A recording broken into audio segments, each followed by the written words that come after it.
আজকে আমরা সব জায়গায় এত কিছু দেখে, এত অশান্তি দেখে একটা জিনিসই বুঝতে পারি, মুক্তির মূল মন্ত্র ইসলামী শাসনতন্ত্র, মুক্তির একটাই পথ, সেই পথটার নাম হলো খেলাফত আলা মিনহাজিন নবুওয়া, খেলাফত আলা মিনহাজি সাইয়্যিদিনা মুহাম্মাদিন সাল্লাল্লাহু আলাইহি ওয়াসাল্লাম। এই দুনিয়ার যত মানুষ আছে, যত তন্ত্র মন্ত্র আছে, আমাদের একটাই মুক্তির পথ, সেটা হলো ইসলামী খেলাফত। আজকে যদি ইসলামী খেলাফত থাকতো, ইসলামী আইন ব্যবস্থা থাকতো, তাহলে যারা আজকে সমাজে চাঁদাবাজ আছে এদেরকে ইসলামী রাষ্ট্রের যিনি প্রধান থাকতেন, সাথে সাথে কোরআনের আইন প্রকাশ্যে বাস্তবায়ন করে দিতেন। খোদার কসম, একজন চাঁদাবাজকে যদি প্রকাশ্যভাবে, একজন খুনিকে যদি প্রকাশ্যভাবে, একজন ধর্ষককে যদি প্রকাশ্যভাবে বাংলার জমিনে শাস্তি দেওয়া হয়, একদম টেলিভিশনে লাইভের মাধ্যমে, দেখবেন সারা বাংলাদেশের সব অপরাধীরা ওই একটা মৃত্যু দেখে ঠিক হয়ে যাবে, সোজা পথে চলে আসবে। আমরা যদি তাকায় দেখি কোরআন চাঁদাবাজদের বিপক্ষে কি বলছে, সূরা বাকারার 188 নম্বর আয়াত, আমার আল্লাহ জানায়া দেন, ওয়ালা তাকুলু আমওয়ালাকুম বাইনাকুম বিল বাতিল। আল্লাহ রাব্বুল আলামিন কোরআনে জানাইয়া দেন, ও দুনিয়ার মানুষ শুনে নাও, তোমরা একে অপরের সম্পদ অন্যায়ভাবে গ্রাস করবা না, তোমরা কারো থেকে চাঁদাবাজি করবা না, ডাকাতি করবা না, কারো মাল সম্মান, কারো মাল সম্পত্তি তোমরা অন্যায়ভাবে লুণ্ঠন করবা না। এরপরে যারা অন্যায়ভাবে মানুষ থেকে চাঁদাবাজি করে, যারা মানুষ থেকে ডাকাতি করে, তাদের ব্যাপারে আল্লাহ রাব্বুল আলামিন কোরআনে শাস্তির ব্যাপারে কি বলেন, আমি আর আপনি যদি সূরা মাইদার 33 নম্বর আয়াত টান দেই, সেই আয়াতে আমার আল্লাহ স্পষ্ট জানায়া দেন, ইন্নামা জাযাউল লাযীনা ইউহারিবুনাল্লাহ ওয়া রাসূলাহু ওয়া ইয়াসআউনা ফিল আরদি ফাসাদা। আমার আল্লাহ জানায়া দেন, যারা দুনিয়ার জমিনে আল্লাহ এবং তার রাসূলের বিপক্ষে যুদ্ধ করে, যারা দুনিয়ার জমিনের ভিতরে ফাসাদ সৃষ্টি করে, আমার আল্লাহ বলেন ফাসাদ সৃষ্টি করে চাঁদাবাজি করার মাধ্যমে, ডাকাতি করার মাধ্যমে, ধর্ষণ করার মাধ্যমে, অন্যায় করার মাধ্যমে, আমার আল্লাহ কোরআনে জানায়া দেন তাদের শাস্তি হলো 4টা। 1 নম্বরে আমার আল্লাহ নির্দেশ দিচ্ছেন, যারা চাঁদাবাজি করে এদের শাস্তি আইয়ুকাত্তালু, হত্যা করে দাও। 2 নম্বরে আমার আল্লাহ জানায়া দেন, আও ইউসাল্লাবু, তাদেরকে ক্রুশবিদ্ধ করে দাও।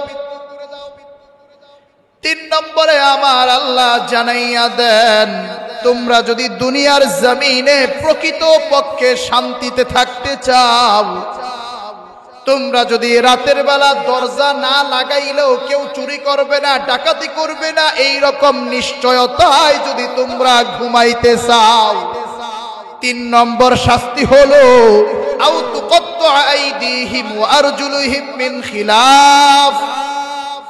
আল্লাহ জানায়া দেয়, যারা দুনিয়ার ভিতরে বিশৃঙ্খলতা সৃষ্টি করে, যারা চাঁদাবাজি করে, ডাকাতি করে, তাদের হাত পাগুলো বিপরীত দিক থেকে কেটে দাও।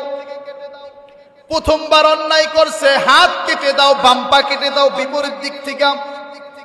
দ্বিতীয়বার অন্যায় করছে, আরেক হাত আছে, আরেক পাও আছে, এইভাবে এক একটা অন্যায় করলে কেটে দাও।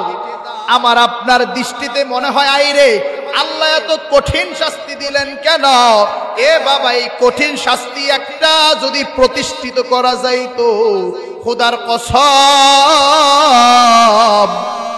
সারা দেশের চাঁদাবাজরা হুঁশিয়ার হয়ে যাইতো, ঠিক কিনা? কারণ সবার মনে আসতো, আমি যদি অন্যায় করি, চাঁদাবাজি করি, ডাকাতি করি, মানুষকে যদি মেরে ফেলি, তাহলেই তো আমার হাত কাটা যাবে। খাইছে রে, এই হাতের মায়ায় পড়েও কেউ কোনোদিন এই অন্যায় করতো না। কিন্তু আজকে বাংলাদেশের এমন অবস্থা, মিটফোর্ডে প্রকাশ্যে ব্যবসায়ী সোহাগকে পাথর মেরে হত্যা করা হলো, তার কিছুদিন পরে এই হত্যাকাণ্ড গতকালকেও গাজীপুরে প্রকাশ্যে। 4 নম্বরে আমার আল্লাহ জানায়া দেয়, আউ ইউনফাউ ফিল আরদ মিনাল আরদ, 4 নম্বরে চাঁদাবাজদের শাস্তি হলো তাদেরকে তোমরা দেশান্তরিত করে দাও, এলাকা ছাড়িয়ে দাও, দেশ থেকে বের করে দাও, গ্রাম থেকে বের করে দাও।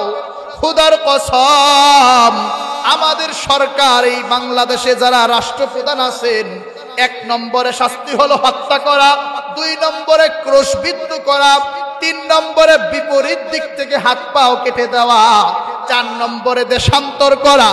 এই আইনগুলা যদি বাংলার জমিনে সহকারে সারা দুনিয়াতে বাস্তবায়ন করা যায়, খোদার কসম শান্তি এমনিতেই নেমে আসবে, ঠিক কিনা? কি সুন্দর শাস্তির বিধান আল্লাহ রাব্বুল আলামিন কোরআনে দিয়ে দিয়েছে। কিন্তু এইগুলার কথা বললে বলে এই কোরআন তো এই যে মানুষকে হত্যার হুকুম দেয়, জঙ্গিবাদের হুকুম দেয়। আরে যেই মানুষটা এলাকায় অন্যায় করে ও হচ্ছে ক্যান্সারের মতো, ওই একজনরে যদি সাইজ করা যায় পুরো এলাকার সব সন্ত্রাসী ভালো হয়ে যায়। এ কারণে আল্লাহ রাব্বুল আলামিন বারবার জানায়া দিয়েছেন, সমাজে তোমরা কিসাসের বিধান প্রতিষ্ঠা করো।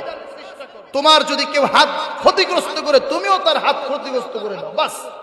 ইন্নাল আইনা বিল আইন, চোখের বিনিময়ে চোখ, হাতের বিনিময়ে হাত, পায়ের বিনিময়ে পাও, দেখবা এলাকার সব সাইজ হয়ে যাবে।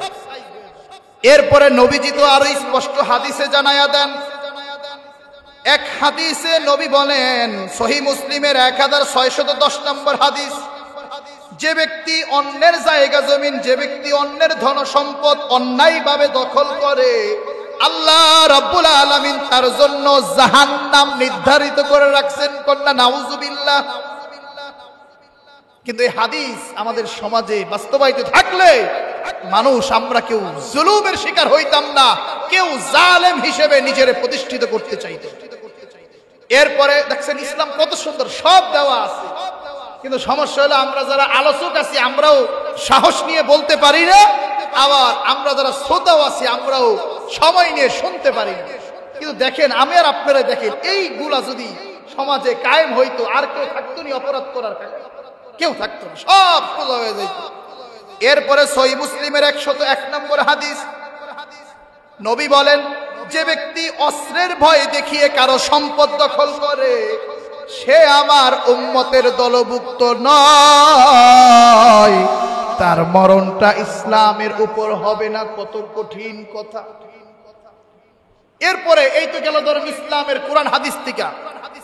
বাংলাদেশের আইন সংবিধানে যেটা আছে, এটাও যদি বাংলাদেশের সহকারে সব দেশেই যদি বাস্তবায়িত থাকতো আমাদের দেশে, তাহলে অপরাধ প্রবণতা অনেক কমে যেত।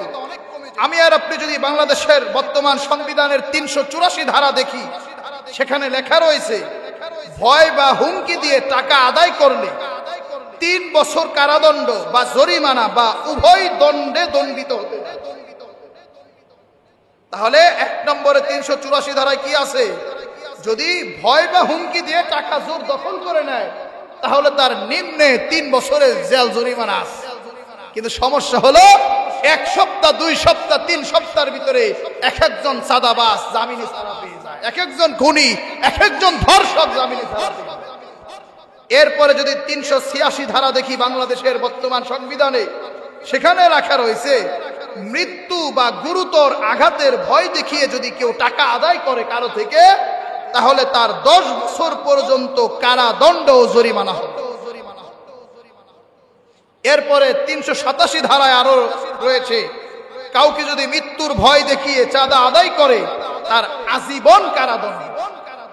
এ কারণে এই 384, 86, 87 এই যে চাঁদাবাজদের বিরুদ্ধে এই যে সাংবিধানিক আইন বাংলাদেশের, এই আইনগুলোও যদি প্রতিষ্ঠিত থাকতো, তাহলে আজকেও আমরা সমাজে এত অশান্তি দেখতে পাইতাম না। এ কারণে আজকের এই জুমার আলোচনা থেকে আমরা সারা বাংলাদেশের মানুষকে একটাই সকলের কাছে আবদার করি, আসেন আমরা নিজে ভালো হই, অপরকে ভালো হওয়ার উপদেশ দেই। এই জীবনটা অল্প কিছুদিনের জীবন, 30, 40, 50, 60 বছরের জীবন। খাইলেও দিন যায়, না খাইলেও দিন যায়, হাসলেও দিন যায়, কাঁদলেও দিন যায়, যে কোনো ভাবে চলে যাবে। আল্লাহ রাব্বুল আলামিন হাত পাও দিয়েছেন, আসেন নিজে কর্ম করে খাই, পারলে মানুষকে উপকার করি, কিন্তু কারো দ্বারা, আমার দ্বারা যেন কারো ক্ষতি না হয়, এই ফিকির নিয়ে আমরা নিজেরা যুবকরা এগিয়ে চলি, সামনেও আগায়া যাই। আল্লাহ রাব্বুল আলামিন, তাহলে দেখবেন আমার এই লাল সবুজ বাংলাকে সোনার বাংলাদেশ করার যে একটা স্বপ্ন, ইসলামের বাংলাদেশ করার যে একটা স্বপ্ন, সেটা আমরা করতে পারবো ইনশাআল্লাহ। আল্লাহ রাব্বুল আলামিন আমাদের সকলকে ভালো রাখুন, সুস্থ রাখুন, আমাদেরকে অন্যায় থেকে বিরত রাখুন। সকলে ভালো থাকেন। যারা আমরা ক্বাবলাল জুমা 4 রাকাত